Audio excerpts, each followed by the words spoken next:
17 महीना बराबर 17 साल।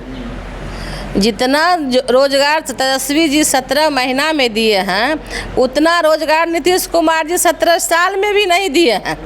तो 17 महीना बराबर 17 साल अब जोड़िए। और इस बार जनता पूरे एक्टिव मूड में है।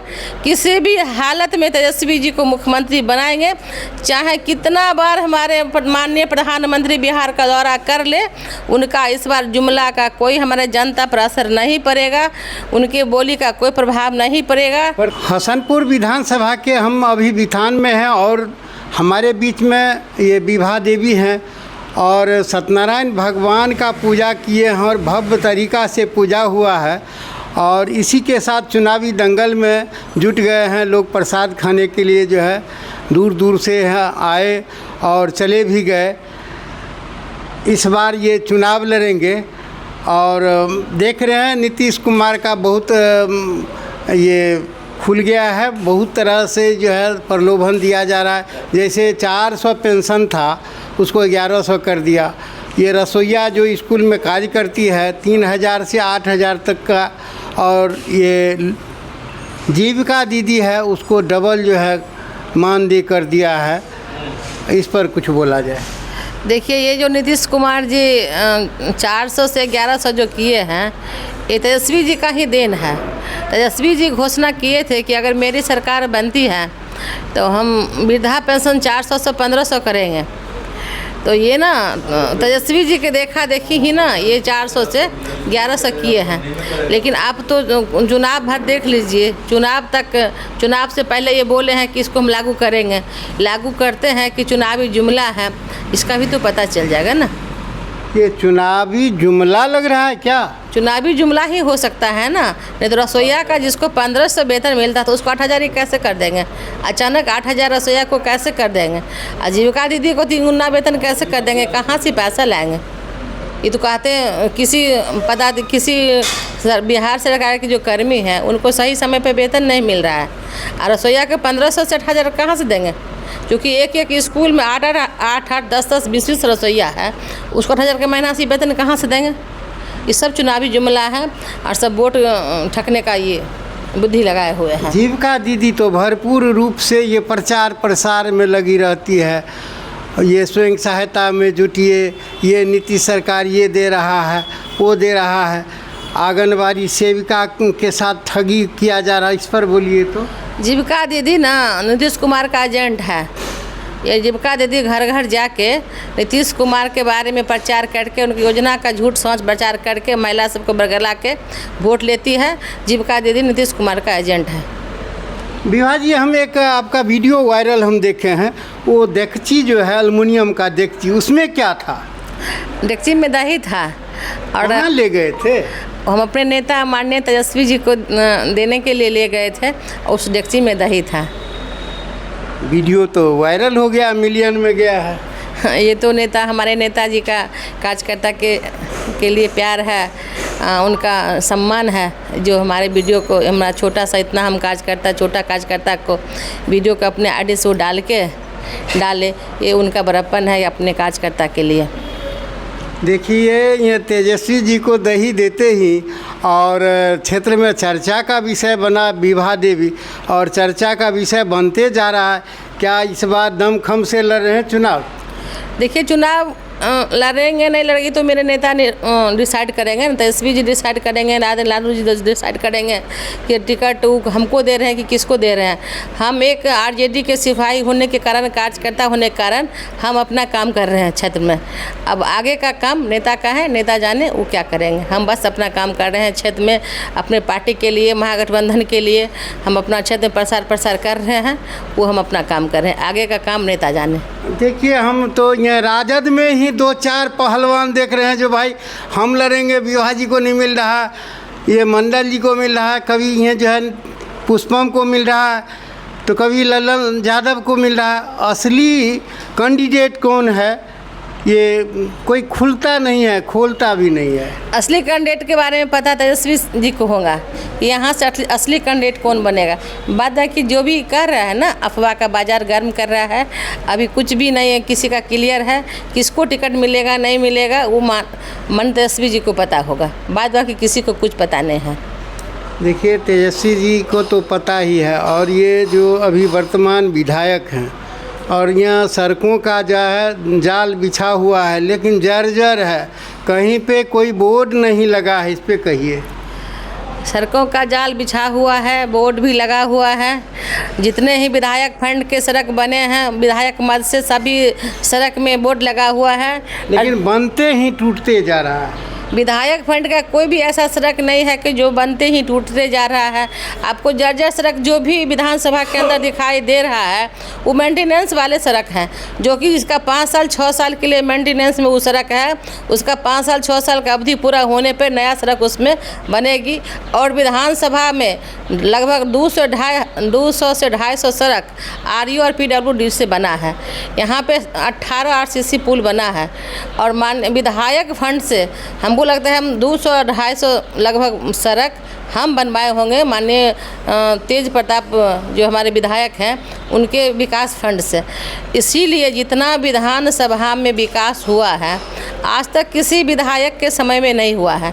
और जहाँ तक जर्जर सड़कें की आप बात कर रहे हैं, इतना गाड़ी घोड़ा चल रहा है, तो कोई सड़क बन रहा है तो कोई टूट रहा है, उसको फिर से बनेगा, इसमें कोई हाय तौबा मचाने का कोई ज़रूरत नहीं है। नहीं बनते ही ये कार्यपालक अभियंता पर किसी तरह का कार्रवाई नहीं होता है। ये मिट्टी में गिट्टी मिलता है और जो है सड़क बनता है। देखिए कोई भी कार्यकर्ता जब तक लिखित रूप से इस चीज़ को नहीं आवेदन देगा कहीं पे, या हमारे माननीय तेजस्वी यादव के यहाँ, या माननीय नेता तेज प्रताप के यहाँ, या कोई DM साहब के यहाँ, SDO साहब के यहाँ, जब तक कोई कार्यकर्ता इस चीज़ के लिए लिखित सूचना नहीं देगा उस पर कैसे कार्रवाई होगा। आप तो समझ रहे हैं ना कि आज तक बिना कोई लिखित सूचना के आधार पर कोई भी कानूनी प्रक्रिया शुरू नहीं किया जाता है। तो अगर आपको ऐसा कहीं लग रहा है कि हाँ ऐसा कोई रोड है कि जो बनते ही टूट जा रहा है, तो उस पर आप आवेदन दीजिए, उस पर हमारे जो नेता हैं उस पर कार्रवाई करेंगे। उसके लिए अफसर से वो कहेंगे कि इस पर कार्रवाई किया जाए, उस ठेकेदार को ब्लैकलिस्ट किया जाएगा, लेकिन उसके लिए तो आप तो आवेदन तो दीजिए। देखिए विभा जी का कहना है आवेदन दीजिए, उस पर कार्रवाई होगा, कोई अफसरशाही नहीं चलेगा। और अफसर के विरुद्ध तेजस्वी जो है अपना अभियान भी चलाएंगे। अभी जो यहाँ अफसर इनके सामने में पब्लिक बैठा रहता है उसके लिए देखिए यही तो नीतीश का राज है, इसी को तो नीतीश का राज और राक्षस राज कहते हैं कि अफसर कुर्सी पे बैठल रहता है और जनता खड़ा रहता है। और अफसर का जो दलाल है थाना में, ब्लॉक में, हर जगह, हर ऑफिस में जो दलाल है वो कुर्सी पर बैठल रहता है और फरियादी खड़ा रहता है। इसी को तो नीतीश राज और राक्षस राज कहते हैं। एक लालू जी का राज था कि जब कोई जनता जाता था थाना में फरियाद लेके, ब्लॉक में फरियाद लेके, तो BDO CO और थाना प्रभारी उठ के राज में तो ये लोग जंगल राज जो है का जो है फातमा जारी कर दिया। लालू जी का राज जनता का राज था। जिस समय लालू जी का राज था वो जनता का राज है, और अभी अफसर का राज है। क्योंकि अभी अफसर किसी भी ऑफिस में जाइए तो बैठल रहेगा कुर्सी पर और जनता खड़ा रहता है। और लालू जी के राज में जनता कुर्सी पर बैठता था और अफसर खड़ा होकर पूछता था कि आप किस काम के लिए हैं। एक छोटा सा कार्यकर्ता भी लालू जी को फ़ोन डायरेक्ट लगाता था और कहता था सर मेरे यहाँ ये दिक्कत है, मेरे यहाँ वो दिक्कत है। और अभी का टाइम में अगर किसी मंत्री को भी आप फ़ोन लगाइए, किसी विधायक को भी फ़ोन लगाइए, तो अफसर उसका बात नहीं सुनता है। तो इसी को तो अफसर शाही कह रहे हैं, राक्षस राज कर रहे हैं, नीतीश राज कर रहे हैं। पहले जंगल राज और ये बता रहे हैं विभा जी राक्षस राज, और अफसरशाही, तानाशाही, गुंडागर्दी चरम पर है। और गुंडागर्दी ये अभी जो है शराब बेचने वाले जहाँ तहाँ अपराध करते हैं, लेकिन ये मार खाने वाले जब थाना जाते हैं तो कोई उसका आवेदन पर कार्रवाई नहीं होता है। अभी आप देखिएगा ना, जो 302 का मुजरिम है वो घूम रहा है, साल से 2 साल से 5 साल से घूम रहा है, उसके घर पर कोई कार्रवाई नहीं हो रहा है, ना कुर्सी जब्ती हो रहा है, ना उसको पकड़ा धकड़ी कर रहा है। कोई दारू बेचने वाला है, कोई दारू पी के थोड़ा सा वो महुआ दारू भी पी के रोड पे घूमेगा ना, उसको 112 नंबर वाला जो गाड़ी है पुलिस का, उसको पकड़ेगा, उसको 2000 2000 4000 रुपया लेगा तब छोड़ेगा।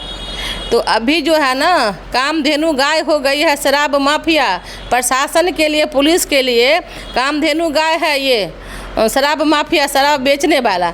तो पुलिस को कामधेनु गाय से तो फुर्सत है नहीं, तो इतना अपराध जो बिहार में बढ़ा हुआ है उस पर कैसे ध्यान देगा। ये 4 साल के दरमियान, अब तो चुनाव आने वाला है, कितने लोगों को ये तेजस्वी जी 17 महीने में बहुत बेरोजगार को रोजगार दिए, लेकिन 17 महीना के बदले ये 4 साल में ये बिहार सरकार के अफसर लोग कितने लोगों को रोजगार दिए। 17 महीना बराबर 17 साल। जितना रोजगार तेजस्वी जी 17 महीना में दिए हैं उतना रोजगार नीतीश कुमार जी 17 साल में भी नहीं दिए हैं। तो 17 महीना बराबर 17 साल आप जोड़िए। और इस बार जनता पूरे एक्टिव मूड में है, किसी भी हालत में तेजस्वी जी को मुख्यमंत्री बनाएंगे।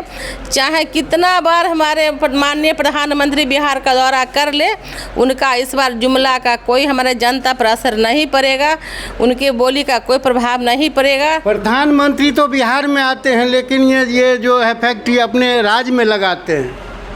वही तो कह रहे हैं, उनका जुमला का प्रधानमंत्री का ना बिहार में कोई असर नहीं पड़ेगा। अभी हम एक आप ही लोग का चैनल से, किसी चैनल से देख रहे थे कि ज़बरदस्ती महिला सबको पकड़ पकड़ के उस भीड़ में ले जा रहा था बस में बैठा के। अब महिला कह रही थी हम लोग तो तेजस्वी को वोट देंगे, हम लोग इस मीटिंग में काहे ले जा रहे हैं, हम लोग तेजस्वी को वोट देंगे। तो ऊपर से देखिए जो कह रहा है ना, भाजपा का जो गमछा ओढ़ के घूमता है, नीतीश कुमार का भी युवक गमछा ओढ़ के घूमता है ना, वो भी इस बार लालटेन पर वोट गिराएगा और महागठबंधन पर वोट गिराएगा, क्योंकि दूसरा कोई रास्ता नहीं है। विकल्प तेजस्वी के अलावा बिहार में कोई दूसरा विकल्प नहीं है और तेजस्वी जी को हर हाल में जनता इस बार मुख्यमंत्री बनाएगी। कितना सीट ला रहे हैं राजद से? देखिए इस बार हमारे महागठबंधन में ना 200 पार, महागठबंधन इस बार 200 पार सीट लाएगी। देखिए इस बार 200 पार की है जो है योजना विभाजी बता रहे हैं। फिर आमजन के लिए कुछ कह दीजिए ताकि हम जनता को संतुष्टि मिले। ये जुमला है या वास्तविक है? ये पेंशन सब जुमला है। अगर वास्तविक हो भी सकता है, अगर कहीं वास्तविक हो जाए तो उसका भी जड़ में तेजस्वी यादव ही हैं। अगर तेजस्वी यादव पेंशन बढ़ाने की बात नहीं करते तो नीतीश कुमार पेंशन नहीं बढ़ाते। तो उसके लिए भी इसका भी तो क्या कहिएगा, क्रेडिट तो तेजस्वी यादव को ही जाता है। और बिहार में महंगाई को भगाने के लिए, क्राइम को रोकने के लिए, बेरोजगारी को दूर करने के लिए, बिहार में फैक्ट्री रोजी रोजगार लगाने के लिए, पलायन रोकने के लिए, अगर सब कुछ बिहार में दुरुस्त करना है तो पूरे बिहार की जनता एकजुट होकर महागठबंधन के पक्ष में वोट करे और तेजस्वी जी को सीएम बना। इसी के साथ हम समाप्त करते हैं। एक बार तेजस्वी सरकार की मांग विभाजी कर रहे हैं और आगे क्या होगा फिर दिखाएंगे। जय हिंद, जय भारत।